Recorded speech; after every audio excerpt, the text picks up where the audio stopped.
Et si je te dis qu'on allait renommer la Tour Eiffel la McDonald's Tower, tu trouves ça absurde? Alors pourquoi on accepte ça dans le foot? Ce week-end, les ultras de la SS ont lâché un message en tribune. Hier les stades, aujourd'hui le championnat et demain la Coupe de France. Non au naming. Le naming, c'est quand une marque paye pour donner son nom à un championnat, un stade ou une compétition. La Fédération française de foot vient de l'annoncer, la Coupe de France va devenir la Coupe de France Crédit Agricole.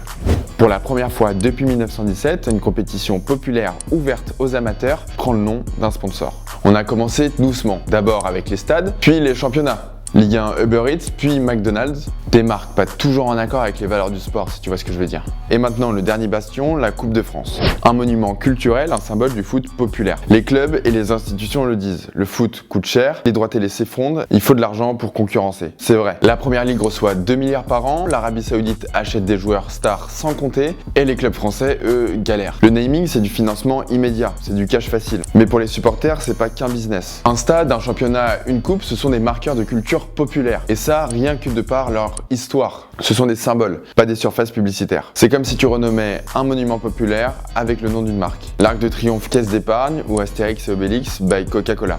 La pop culture n'accepte pas ça. Eh bien, certains supporters de foot non plus. Le naming finance le foot, mais il peut aussi effacer ce que sa culture représente. Les clubs pensent économie et les tribunes pensent identité. Et la banderole de Saint-Etienne, c'est pas un caprice, c'est un rappel. Alors tu vois ça comme un financement indispensable ou alors une vraie attente pour la culture foot en France? Dis-nous en commentaire, ça nous intéresse. Mais avant ça, abonne-toi, on parle de sport comme culture et on publie du contenu presque tous les jours.